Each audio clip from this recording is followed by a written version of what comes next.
নমস্কাৰ সকলো ইংৰাজী শিকিব এই সিৰিজটোৰ আজি ডে 32 হয় আজিৰ এই ডে 32ত আমি শিকিবলৈ যত্ন কৰিম ইংৰাজীৰ এনে তিনি প্ৰকাৰৰ বাক্য যি তিনি প্ৰকাৰৰ বাক্যৰ সহায়ত আমি আমাৰ ডেইলি ইংলিশ কনভাৰসেচন কৰিব পাৰো আপুনি যদি এই তিনি প্ৰকাৰৰ বাক্য আপুনি ফৰ্ম কৰিব জানে আপুনি যদি ক'ব জানে তেনে ক্ষেত্ৰত আপুনি অতি সহজে আপোনাৰ কনভাৰসেচন কন্টিনিউ কৰিব পাৰিব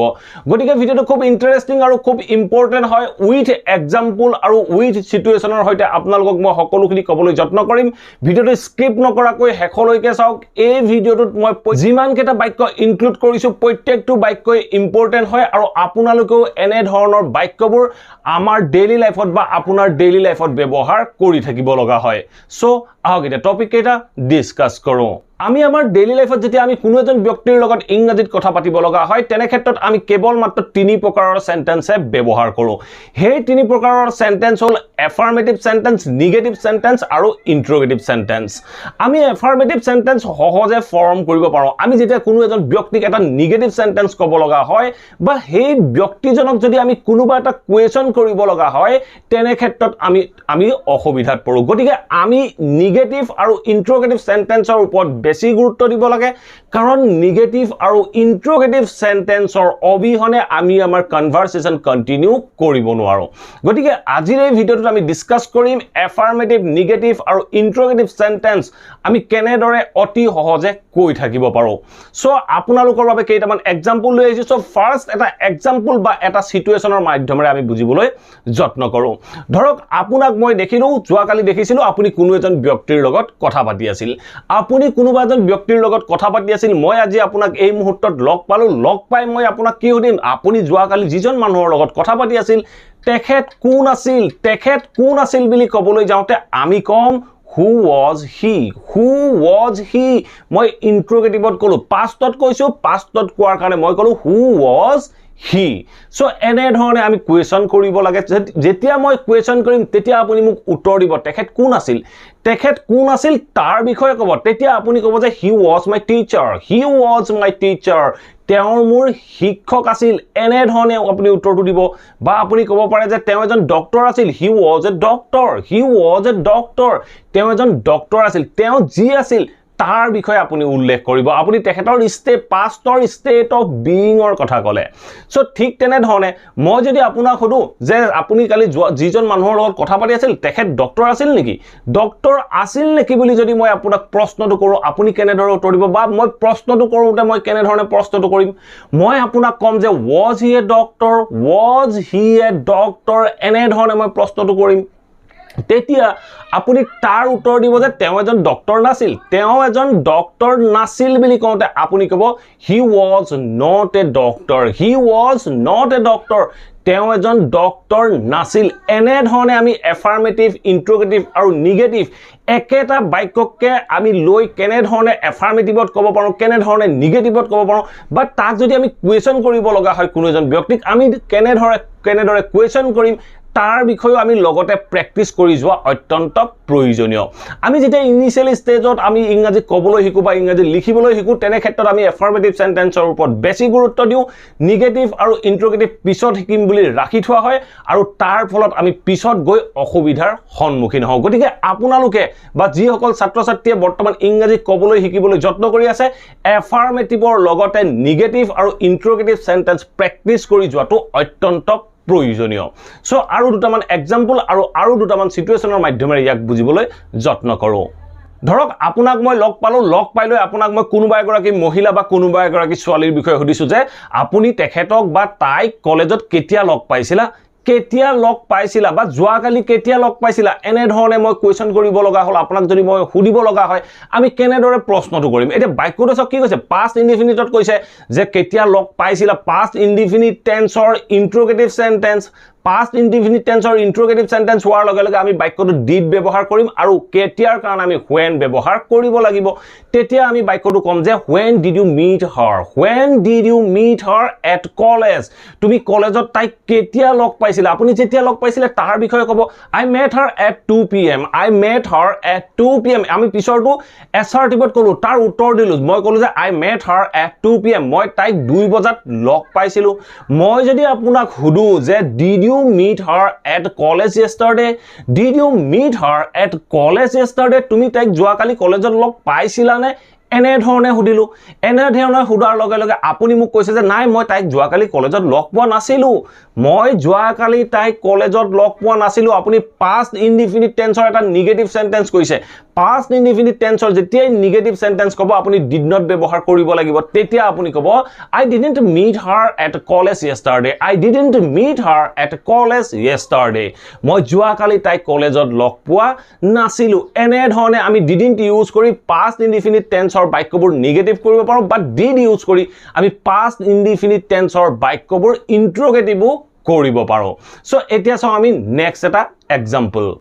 আপুনি আৰু আপোনাৰ কোনোবাজন বন্ধু বা বান্ধৱী কথা পাতি আছে যে আপুনি কলে যে মই কৰবালৈ যাব লাগিব মোৰ এনেকুৱা এটা সিচুৱেচন হৈছে কিবা এটা আপোনাৰ লগত টাফ সিচুৱেচন হৈছে ধৰক সেই টাফ সিচুৱেচনটোৰ কাৰণে আপুনি তালৈ যাব লাগিব তেতিয়া আপুনি আপোনাৰ বন্ধু বা বান্ধৱী গৰাকী কৈছে যে তুমি তাত মোৰ লগত থাকিবানে তুমি তাত মোৰ লগত থাকিবানে সেই সিচুৱেচনটোত তুমি মোৰ লগত থাকিবানে তুমি মোৰ লগত থাকিবানে বুলি কওঁতে আমি প্ৰশ্ন কৰিছো ভৱিষ্যতৰ প্ৰশ্ন তেতিয়া আমি ক'ব লাগিব will you be there with me will you be there with me তুমি তাত মোৰ লগত থাকিবানে সো এতিয়া চাওক আপুনি এনে ধৰণে প্ৰশ্ন কৰিলে তেতিয়া আপোনাক আপোনাৰ বন্ধু বা বান্ধৱী গৰাকীয়ে উত্তৰ দিছে কি বুলি উত্তৰ দিছে ওকে মই তোমাৰ লগত তাত থাকিম ওকে মই তাত তোমাৰ লগত থাকিম বুলি কওঁতে আপোনাক কি বুলি ক'ব okay I will be there with you I will be there with you মই তাত তোমাৰ লগত থাকিম যদি আপোনাৰ বন্ধু বা বান্ধৱী গৰাকীয়ে কয় যে মই তাত তোমাৰ লগত থাকিব নোৱাৰো বা মই নাথাকো এনে ধৰণে কয় তেতিয়া আপোনাক কি ক'ব বাক্যটো no I won't be there with you no I won't be there with you বা I will not be there with you তাত মানে মই তোমাৰ লগত নাথাকো এনে ধৰণে সিচুৱেচনবোৰ ক্ৰিয়েট কৰি আপোনালোকে সিচুৱেচন অনুসৰি বাক্যবোৰ ফৰ্ম কৰি চাবলৈ যত্ন কৰক কনসেপ্টবোৰ সহজ হৈ আহিব ঠিক তেনে ধৰণে আমি যদি অন্য এটা সিচুৱেচন লওঁ আমি অন্য সিচুৱেচনটো মতে ক'ব পাৰো যে তাই মোৰ লগত সদায় কথা পাতে ধৰক আপোনাক কোনোবা এজন ব্যক্তিয়ে সুধিছে যে তাই তোমাৰ লগত সদায় কথা পাতে নেকি তাই তোমাৰ লগত সদায় কথা পাতে নেকি এই বাক্যটো তাই তোমাৰ লগত সদায় কথা পাতে নেকি বুলি সুধিছে সদায় কথা পাতে নেকি বুলি কোৱাৰ লগে লগে এই বাক্যটো হ'ল প্ৰেজেন্ট ইনডিফিনিট টেন্সৰ ইন্টাৰগেটিভ সেন্টেন্স তাই তোমাৰ লগত সদায় কথা পাতে নেকি সো তেতিয়া আপোনাক প্ৰেজেন্ট ইনডিফিনিট টেন্সৰ সাবজেক্টটো তাই আছে তাই মানে থাৰ্ড পাৰসন সিঙ্গুলাৰ নাম্বাৰ সি হ'ব তেতিয়া আমি বাক্যটো ক'ব লাগিব does she talk to you daily does she talk to you daily তাই তোমাৰ লগত সদায় কথা পাতে নেকি বা পাতেনে তেতিয়া আপুনি কৈছে যে হয় তাই মোৰ লগত সদায় কথা পাতে হয় তাই মোৰ লগত সদায় কথা পাতে বুলি কওঁতে আপুনি ক'ব লাগিব yes she talks to me daily yes she talks to me daily হয় তাই মোৰ লগত সদায় কথা পাতে যদি আপুনি ক'ব লগা হয় যে নাই তাই মোৰ লগত সদায় কথা নাপাতে নাই তাই মোৰ লগত সদায় কথা নাপাতে বুলি কওঁতে আপুনি ক'ব লাগিব no she doesn't talk to me daily no she doesn't talk to me daily নহয় তাই মোৰ লগত সদায় কথা নাপাতে যদি আপুনি ধৰক ক'লে যে yes she talks to me daily তেতিয়া আপোনাক মানুহজনে সুধিব পাৰে যে তুমি তাইৰ লগত কিমান সময় কথা পাতা তুমি তাইৰ লগত কিমান সময় কথা পাতা এই বাক্যটো চাওক তুমি তাইৰ লগত কিমান সময় কথা পাতা কিমান সময় বুলি কোৱাৰ লগে লগে আপোনালোকে ব্যৱহাৰ কৰিব পাৰে how long বা how much time সো আজিৰ ডেটত how long টো খুব ব্যৱহাৰ কৰা দেখিবলৈ পোৱা যায় গতিকে আপোনালোকেও how long ব্যৱহাৰ কৰিবলৈ যত্ন কৰিব তুমি তাইৰ লগত কিমান সময় কথা পাতা how long do you talk to her how long do you talk to her ইয়াত তুমি বুলি কৈছো তেতিয়া আমি প্ৰশ্নটো কৰিব লাগিব how long do you talk to her so আপুনি যিমান সময় কথা পাতে তাৰ বিষয়ে ক'ব আপুনি ধৰক আধা ঘণ্টা কথা পাতে আপুনি ক'ব পাৰে যে I talk to her for half an hour I talk to her for half an hour মই তাইৰ লগত আধা ঘণ্টা কথা পাতো এনে ধৰণে আপোনালোকে টাইমৰ কথা উল্লেখ কৰিব পাৰে ঠিক তেনে ধৰণে আমি এটা নেক্সট এটা এক্সাম্পলৰ কথা বুজিবলৈ যত্ন কৰো ধৰক আপুনি কোনোবা এজনী ছোৱালীৰ কথা কৈছে যে তাই আজি তালৈ যাব লাগিব তাই আজি তালৈ যাব লাগিব এনে ধৰণৰ আমি বাক্য আমি আমাৰ ডেইলি লাইফত ইউজ কৰো ঠিক তেনে ধৰণে আমি কওঁ যে তুমি ৰুমটো সাফ কৰিব লাগিব তুমি মোৰ কাৰণে একাপ চাহ বনাব লাগিব এনে ধৰণৰ বাক্য কওঁ এতিয়া মই বাক্যটো থাৰ্ড পাৰসন সিঙ্গুলাৰ নাম্বাৰত লৈছো তাই তালৈ যাব লাগিব তাই তালৈ যাব লাগিব এই বাক্যটো যদি আপোনাক মই কোৱেশ্চন কৰো যে তাই তালৈ যাব লাগিব নেকি তাই তালৈ যাব লাগিব নেকি থাৰ্ড পাৰসন সিঙ্গুলাৰ নাম্বাৰ সি টু তাই টু হল থাৰ্ড পাৰসন সিঙ্গুলাৰ নাম্বাৰ আৰু যাব লাগিব এনে ধৰণৰ বাক্যৰ কাৰণে আমি হ্যাভ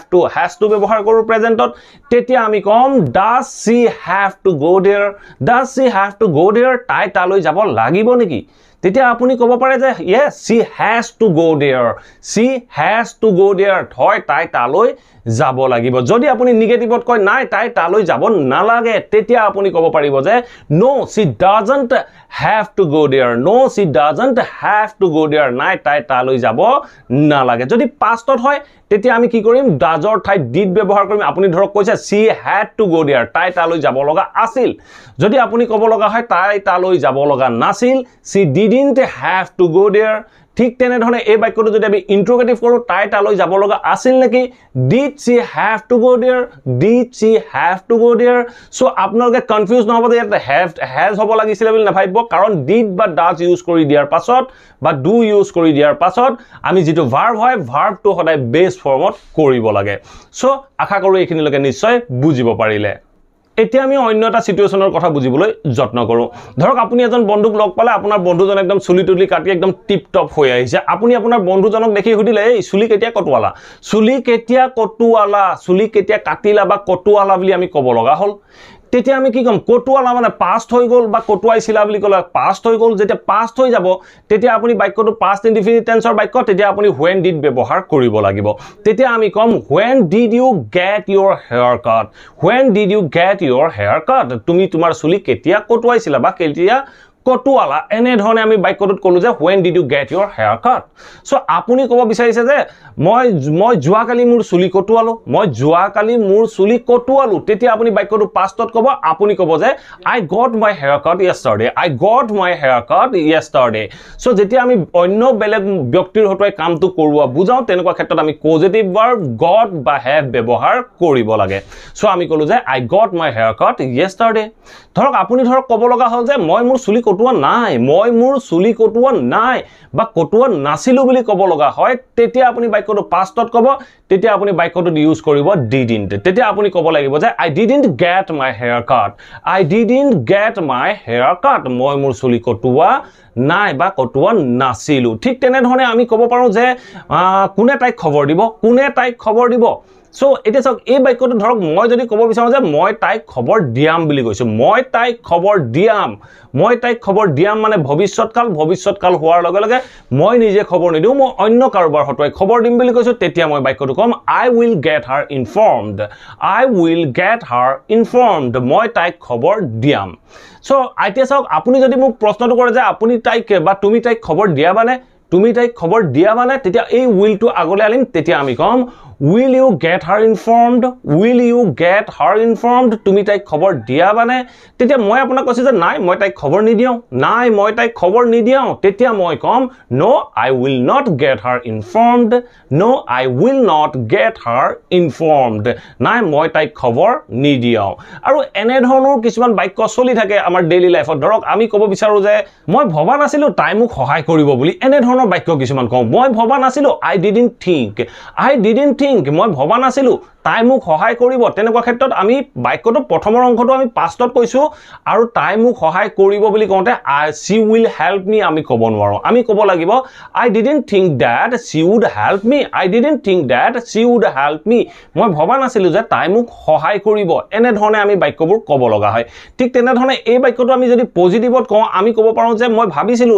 তাই মোক সহায় কৰিব I thought that she would help me এনে ধৰণে আমি পজিটিভত ক'ব পাৰো যদি আমি ইন্টাৰোগেটিভত কওঁ আমি ক'ব পাৰো যে did you think তুমি ভাবিছিলানে that she would help you তুমি ভাবিছিলানে তাই তোমাক সহায় কৰিব এনে ধৰণে আমি বাক্যবোৰ অ্যাসাৰ্টিভ ইন্টাৰোগেটিভ আৰু নিগেটিভ তিনিওটা ফৰ্মতে প্ৰেক্টিস কৰিবলৈ যত্ন কৰিব লাগে আশা কৰো এই ভিডিওটো আপোনালোকে নিশ্চয় ভাল পালে আৰু এই ভিডিওটোৰ পৰা নিশ্চয় বুজিব পাৰিলে আমাৰ ডেইলি লাইফত যিবোৰ আটাইতকৈ বেছি ইউজ হৈ থকা বাক্য এই বাক্যবোৰ আমি কেনেদৰে প্ৰেক্টিস কৰিব লাগে যদি ভিডিওটো ভাল পালে প্লিজ ভিডিওটো লাইক কৰক আৰু সকলোৰে মাজত শেয়াৰ কৰি যাবলৈ নাপাহৰিব আপোনালোকে ভিডিওবোৰ চাই কিন্তু লাইক কৰি নাযায় প্লিজ লাইক কৰিব so thank you for watching this video have a nice day